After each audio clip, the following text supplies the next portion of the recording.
Sorry banget telat ngebahas yes ya. Dan gua tahu lu semua masih mikir-mikir mending beli handphone ini atau enggak. Dan maaf lagi nih guys ya, karena kemarin gua terlalu hype gitu sama chipset flagship.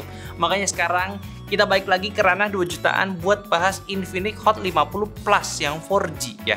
Asli, ini handphone bagus banget, tipis, ringan, kenceng ya. Pakai chipset MediaTek Helio G99. Maksud gua G100 ya. Jadi nggak usah lama lagi, kira-kira apa nih yang baru sama handphone ini? Let's go, kita intro.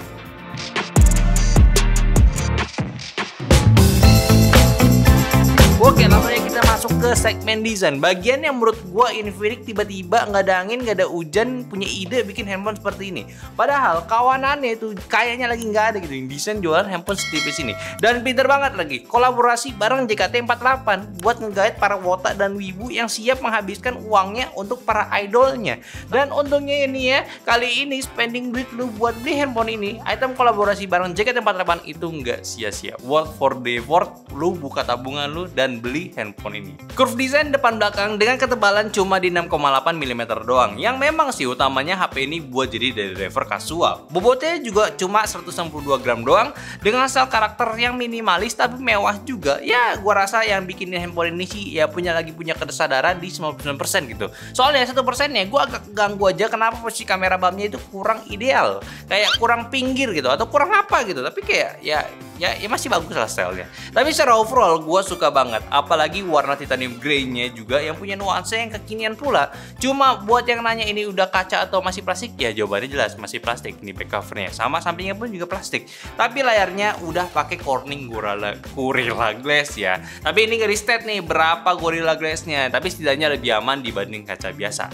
Sama dia pun udah punya IP rating di IP54, so udah tahan sama cipratan air. Jadi sih mungkin gue boleh bilangnya kalau kapan Infinix punya desain handphone yang bagus, ya gue sih bakal bilang handphone ini. Asli, ini handphone kayak emang sangat-sangat menarik gitu.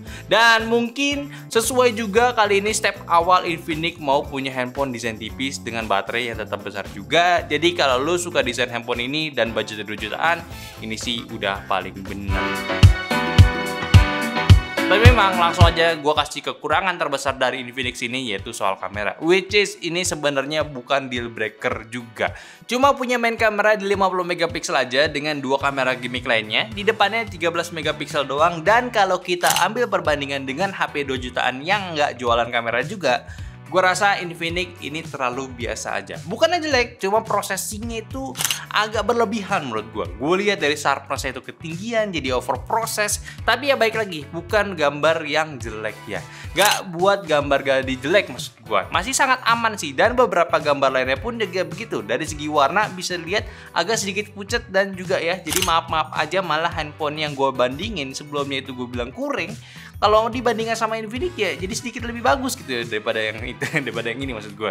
Tapi ingat, ini harga 2 jutaan. Pasti ada yang bagus dan ada yang dikorbanin. Makanya gue bilang ini bukan deal breaker loh. Awas aja kalau masih ada yang komplainin soal kamera di Infinix. Sama foto malam juga atau low light-nya yang untuk harga segini gue sih masih cukup salut ya. Dari segi noise-nya masih manusiawi, nggak tiba-tiba rame noise atau bahkan fotonya gelap sendiri. Cuma untuk night mode itu ya nggak se-powerful itu juga hasilnya. Bisa ngebantu hasilnya jadi lebih oke, nggak berbayang, cuma nggak bikin gambarnya jadi super detail.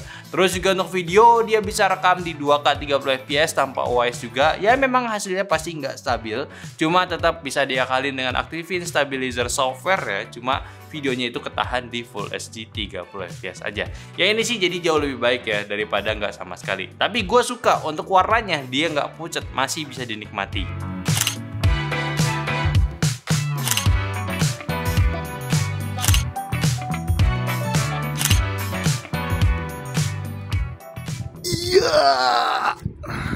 Ini adalah sebuah perkebunan duniawi lagi-lagi ya. Kita ada di kebun untuk mengetes suara angin. Sayangnya nggak banyak angin ya di sini ya. Oke, langsung aja ya. Gue komen-komenin pertama soal layar. Ini lagi siang bolong nih. Gue sampai ngedip, sampai jadi sipit gue ya. Gue bukan Chinese guys. Bukan. Gue tuh orang Bekasi ya. Gue bukan turun Tionghoa. Emang ini lagi panas gitu. Ya aneh sih. Kalau lu minta untuk HP seharga 2,7 juta lebih nits ya gitu. Ya udah 1000 nits, kita udah tes juga untuk maksimal brightness-nya. Masih kelihatan muka gue, masih kelihatan di sini, kelihatan muka gue dan objek-objek yang di belakang gue masih kelihatan gitu. Jadi soal layar sih menurut gue sih nggak ada problem. Problemnya kalau lu lihat video gue getar, gue udah nyalain stabilizer. Kenapa ya? Ini sebenarnya gue nggak tahu ya, ini kayak penyakitnya si GT kali ya. GT, karena GT-nya itu singkat gue begini juga deh. Gue lupa nih, antara GT atau Note gitu. Jadi versi atasnya aja yang alias yang lebih mehong sedikit aja begini juga penyakitnya gitu ya. Sayang banget sih. Kalau ini bisa stabil gitu kalau nyalain stabilizer, oke gitu. Karena ini, tadi dulu. Mending kita pindah dulu ke tempat yang di samping jalan untuk ngetes apakah mampu suara gua di pick up ketika lagi rame kendaraan. Let's go. Oke, lanjut omongan gua tadi di harga ya. Ngomongin harganya tuh ini sedikit mirip dengan harga M6 Pro yang baru gue lihat sih. Kenapa gue bandingin sama M6 Pro? Ini bukannya gue bela-belain M6 Pro ya, enggak ya. Karena itu salah satu HP yang menurut gue lumayan fenomenal untuk all-roundernya gitu. Di G99 yang paling lengkap. Kita ngomongin dari stabilitas kamera depannya juga. Mikrofonnya juga menurut gue sedikit lebih kurang dibanding M6 Pro sih. Atau kuping gue aja kali yang lebay ya. Ya terserah lu sih. Cuman menurut gue itu. Jadi ya sebenarnya kurangnya kita nggak ngomongin mic lah. Di getarnya ini sini agak ganggu ya. Kalau lu mau report tuh sebenarnya di harga segini tuh diekspektasikan tuh bisa stabil lah. Gitu, karena kan agak malu ya. Kalau lu ngirim ke kantor nih, Pak ini Pak getar ya ampun. Tapi yang menarik adalah ini bisa 2K. Sekarang kita ngetes di tempat yang lebih sepi buat mikrofonnya. Kira-kira gimana sih? Sejauh mana mikrofon Infinix sekarang? Karena ini bagus sebenarnya. Jadinya kayak begini. Oke, ini yang 2K ya. Aduh rambut gue belum mandi nih ya, buluk dikit gak apa-apa lah ya. Ya udah lah. Nah ini 2K di tempat yang lebih sepi. Mikrofonnya ada 2, keren loh. Jadi kiri, ini kanan. Ya, ada 2, jadi kayak aman lah buat ngevlog kalau tutupan tangan tuh masih bisa ke pick up suaranya gitu. 2K. Ya, tapi ya 2K sih siapa yang pakai ya? Mungkin ada ya 2K kamera depan gitu ya. Gue rasa sih lebih kepake fitur yang ini sih, yang Full HD 60 fps sih buat story. Jadi kayak begini. Nah ini ya, kalau lo ngerasa story itu harus 60 fps, jadi begini, kira-kira nggak kemana-mana sih. Masih getar juga sama, sudah jelas lah ya. Itu doang sih komplainnya dari tadi, getar doang, karena diekspektasikan sih harusnya bisa ya. Atau mungkin aja ya, walaupun SoC-nya G100 yang dimana ini masuknya mid range ya, walaupun entry tapi mid range gitu ya, udah bagus itu. Ini disisakan untuk yang tidak getarnya di Note, iya nggak sih? Jadi hotnya itu tetap masih ada kurangnya. Tapi ya kalau begitu nanggung banget ya. Kenapa gitu? Sayang banget ya. Soalnya biasanya Infinix tuh suka berlebihan dalam artian bagus. Maksudnya kayak ngasihnya tuh yang dor gitu.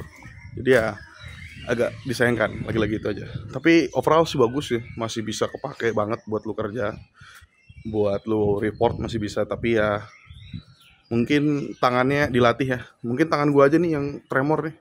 Dilatih gitu biar tangan lu kayak gimbal. Udahlah, balik lagi ke studio. Itu aja. Let's go. So daripada kebanyakan yang jadi cuma jelek-jelekin Infinix doang kelihatannya ya, mendingan kita bahas performance-nya dan jelek-jelekin si MediaTek. Karena ya si G100 itu ya cuma buat ganti nama doang biar lebih baru kelihatannya. Coba deh lu lihat aja bedanya G99 sama G100 itu nggak ada bedanya sama sekali. Mau lihat dari websitenya, perbedaan sintetis itu beda ya gimana ya? Speknya aja sama, yang dibedain itu ya sekarang 100 sama dari 100 megapiksel ke 200 megapiksel doang gitu. Dan ini pakai 50 megapiksel jadi kayak nggak kepake fiturnya. Ya emang bukannya G99 sama G100 itu jelek, ini chipset bagus kok. Cuma ya kenapa main itu recycle gitu, nggak diperbarui atau ya dibikin end of life aja gitu si handphone 4G-nya dan standarin semuanya jadi 5G. Orang chipset 5G MediaTek juga udah bagus, udah masuk level yang murah juga. Jadi agak sayang aja sih sama MediaTek. Tapi kalau gabungin Infinix sama MediaTek di handphone ini sih ya nggak disayangkan lah. Malah bagus. Bisa ngejaga performance-nya dengan baik, dikasih RAM yang besar juga 8GB dengan storage-nya di 256GB. Yang udah oke lah buat di harga 2 jutaan. Dan jelas juga ini bisa buat di penggunaan jangka panjang pula.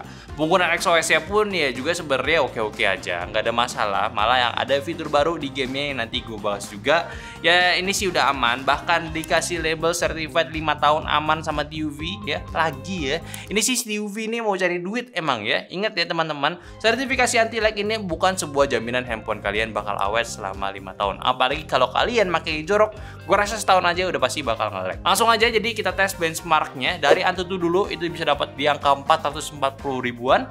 Geekbench itu di single 740 poin dan multinya di 2000-an poin. 3D Mark Slingshot itu dapat di 3700-an poin dan Wildlife-nya di 1300-an poin. Stress testnya juga aman, hijau semua, nggak throttling. Di 3D Mark juga sama pula. Ya emang ini ciri khas G99 aja sih, udah bagus gitu.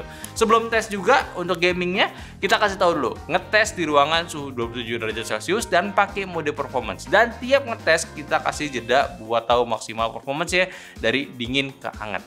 Dan kita juga bukan pro player, jadi semua hasil penilaian berdasarkan orang biasa yang suka review handphone, bukan pro player. Langsung aja kayak di game pertama, yaitu game Genshin Impact. Di settingan lowest 60 fps, dapat rata-rata di 44 fps. Dan permainan selama 20 menit maka 6% doang.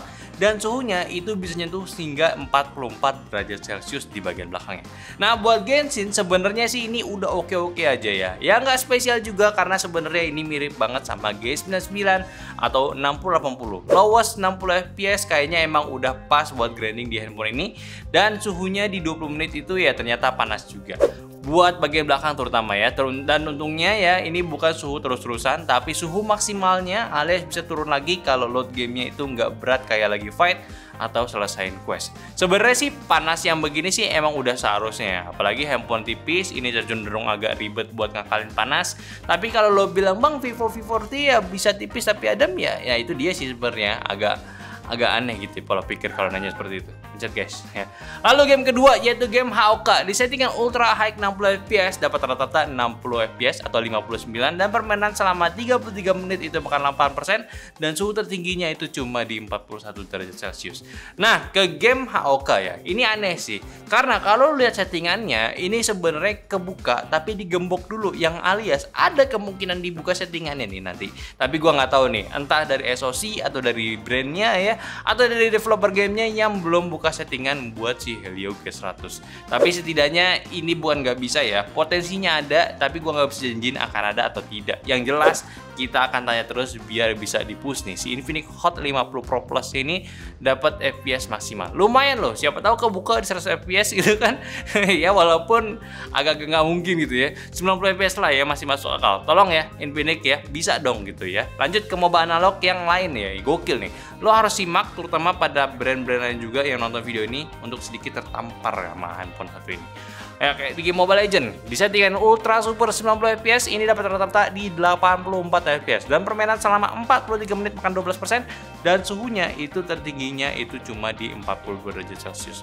Dan buat Mobile Legends ini super banget. Emang sih nggak 120 fps. Setahu gua ya, emang dari Helio G99 atau SoC-nya sebelum ini belum ada yang kebuka ke 120 fps. Dan yang buka ke super cenderung agak jarang juga. Nah, ternyata HP tipis seri Hot alias seri budget dari Infinix bisa kasih 90 fps dan lo bisa lihat ya grafisnya ya lurus bener ini. Jelas ini kritikan buat brand lain yang katanya gaming performance tapi kok nggak dibuka settingannya, tapi kok ada limitnya juga gitu ya. Ya tolong lah ya, bisa lah yang ngikutin gitu. Ini seri Hot loh, bukan GT Infinix loh, bukan seri gaming aja bisa, masa si lau-lau nggak bisa ya guys ya. Ya tembak-tembakan aja gimana, langsung ya kita tes ke PUBG. Nah di game ini settingan Smooth Ultra dapat rata-rata FPS fps di 37 fps dan permainan selama 26 menit makan 7% dan suhu tertingginya itu cuma di 41 derajat Celcius. Nah, salah satu hal yang bisa dikritik adalah ternyata terbatasnya di 40 fps aja untuk game ini. Sayang bener ya, gua rasa sih ya bisa banget ini di 60 fps atau kalau mau coba secara brutal ke 90 fps ya, kalau bisa kebuka mah mantap gitu. Ini sih lumayan gak masuk akal ya, karena dari fitur-fitur game sendiri makin gila juga si Infinix. Buat main game tembak-tembakan lu bisa atur dari magic button buat jari yang panjang atau kayak tilt alias gerakin yang begini-begini tuh bisa juga. Gua kasih gambar aja kenapa ini bagus dan harus sangat diapresiasi. Di beberapa kesempatan gua rasa HP Cina mulai lupa sama fitur gamenya nih, dan Infinix kasih yang full nggak rem dari seri Hot yang mana patut diapresiasi, apalagi buat lo yang suka main game lama tapi mager ngecharge, ada juga bypass chargingnya dong ya, mantep. Nah, jadi kalau lo yang nggak tahu bypass charging itu apa, lo bisa cek aja beberapa video kita yang bahas bypass charging, dan gue udah jelasin juga sekalian tes juga di review Teknopova kalau nggak salah ya. Nah, gitulah kurang lebih. Intinya lo bisa colok sambil main game tapi suhunya kayak nggak lagi main game sambil ngecas. Oh ya, lupa juga mention ini speakernya agak berat sebelah juga, jadi ya agak kurang aja gitu. Tapi setidaknya udah ada gyro hardware, jadinya ya coba aja. Stereonya beres, terus dibuka juga settingannya. Nah, nggak tahu nih nasib Infinix yang lain kayak gimana. Bisa jadi makan seri tingginya juga nih si handphone yang satu ini. Jadi kesimpulannya, secara fitur kita harus apresiasi, ini mantep banget. Yang paling kepake menurut gua ada di bypass charging dan settingan brightness-nya ya. Easy to use juga, tinggal lo custom sesuai keinginan lo, beres. Dan juga karena ini handphone yang enteng juga, jadi nggak berasa berat di tangan walaupun dipakai lama. Walaupun ya kalau main Genshin mungkin gak usah main lama-lama, soalnya feel-nya kayak handphone gaming, panasnya ya gaming gitu ya. Udah lama nggak tuh nggak keluar kata-kata panas gaming gitu ya. Tapi sedikit refleksi deh ya, kalau seri Hotnya aja udah begini, dengan ekspektasi pasar dan komunitas yang sangat memuji Infinix seri Hot kali ini, gue berharap bisa disesuaikan lagi. Kalau misalkan seri Note itu masih pakai G99 juga, dengan tidak ada perubahan dalam hal ini dari segi performance, agak bahaya aja sih. Buat apa gue beli seri Note lagi? Kalau dari seri Hot aja udah kenceng kan, walaupun sih ya bobonya ya dari suhu yang agak panas dan beberapa ada limit juga, kayaknya akan dibuka gitu seri Note atau GT ya. Itu sih asumsi gue. Overall cakep lah ini buat main game, enteng dan cenderung kencang buat di kelasnya. Buat lo grinding atau push rank sikat aja. Jangan lupa juga untuk cobain bypass charging, siapa tahu Genshin pakai bypass charging lebih adem. Dan untuk baterainya kita bahas ya, di handphone setipis ini pun juga punya kapasitas yang besar 5000 mAh dengan pencasan 3 watt charging. Ini termasuk bagus banget karena ya dari chassis handphone sekecil ini bisa tetap punya kapasitas yang besar. Plus di handphone ini juga masih ada bypass charging yang barusan kita mention. Gokil nggak tuh? Nah, anyway ya soal layarnya juga udah standar Infinix, nggak pelit spek juga, udah punya layar di ukuran 6,78 inci Full HD Plus dengan refresh rate 120 Hz juga, panelnya AMOLED, tingkat brightness-nya di 1300 nit peak-nya, tapi hasil pengetesan sih handphone ini cuma mentok di 1000 lux aja. Dan itu juga kita tes belum bisa HDR ya, dari YouTube-nya pun nggak kompatibel sama settingannya. Ya at least di luar ruangan ini masih jelas kok. Sama untuk fitur-fiturnya pun ini lengkap semua, dari sensor tadi udah hardware, gyroscope-nya, terus untuk buka layar udah in-display fingerprint, dan juga ada NFC full di sekeliling handphonenya yang bisa lo pakai buat top up uang elektronik atau jadi akses smart home juga. Speaker ya udah stereo pula, tapi memang untuk tingkat volumenya itu nggak imbang ya menurut gua. Tapi ya better daripada mono. Jadi Infinix Hot 50 Plus kali ini ya itu adalah handphone seperti apa sih? Ya jujur aja ini handphone bisa jadi untuk dua tipe user. Pertama, casual user. Dari handphone seperti ini gua rasa bakal jadi punya daya tarik tersendiri untuk usernya, apalagi yang suka handphone compact, ringan, tipis. Ya memang dimensinya masih tergolong besar, cuma dibanding handphone-handphone lain ini sih enak banget digenggam, gak bikin pegel, baterainya pun tetap besar juga. Terus kalau dipakai buat main game, yang awalnya gue sendiri agak curiga handphonenya bakal overheat dan stuttering saat main game, tapi cuma mentok di 40-an doang sih, ini ya nggak sampai 45 juga gitu ya. Ya paling cuma Genshin doang yang lumayan tinggi suhunya, tapi kan Genshin gitu, dia handphone tipis lagi ya. Tapi memang chipset MediaTek yang satu ini tuh udah sweet spot buat dipakai gas main game. Apalagi Infinix juga nggak pelit buat buka settingan gamenya, jadi bisa nih dimainin dengan aman. Gua salut sih, fitur bypass chargingnya apalagi ya konsisten banget sih Infinix. Jadi pastiin aja aktifin fitur ini kalau mau main game sambil ngecas, biar baterai lo itu awet. Tapi kalau bisa bisa sih ya jangan dimainin pas lagi ngecas. Kekurangannya paling cuma satu doang, yaitu di bagian kamera yang mungkin ini bukan jadi nilai jual handphonenya. Apalagi dia punya 3 kamera yang tujuan itu sekedar dekorasi aja. Gua rasa ya udahlah ya, punya kamera di sini yang kualitasnya biasa aja, nggak menarik amat gitu. Cuma ya namanya handphone entry level, bukan kelas flagship yang apa-apa semua diunggulin kan. Jadi ya ini sih masih menarik banget buat lo consider. Bahkan yang 5G-nya pun juga oke gue lihat ya, karena dengan chipset yang berbeda yaitu menggunakan Dimensity 6300, which is ini seri baru juga yang bisa nawarin performance lebih bagus. Ya tapi kalau memang dana kalian mepet pun ya gue rasa ambil versi biasa pun juga bisa, yaitu Hot 50 dengan RAM 8128GB yang bisa banget lu beli di harga yang hampir sejuta bedanya. Kalau nggak mikirin soal desain sama beberapa fiturnya yang nggak tinggi, yang penting udah G100, itu sih mungkin bisa di Hot 50 yang biasa gitu ya. Atau ya Hot 50 yang 5G-nya, beda tipis tapi udah 5G dengan chipset yang baru juga. Agak bingung sih gue jadi memang sama lini Infinix, tapi intinya baik lagi sama kebutuhan dan dompet kalian aja. Tapi sini kalau lu otak banget ya ini handphonenya gitu buat lu. Kalau Hot 50 kan FF, kuring lah, gak JKT48 guys. Ya jadi gimana menurut kalian sama Infinix Hot 50 Pro Plus, ada plusnya nggak sih? Gue lupa deh. Hot 50 Plus gitu ya.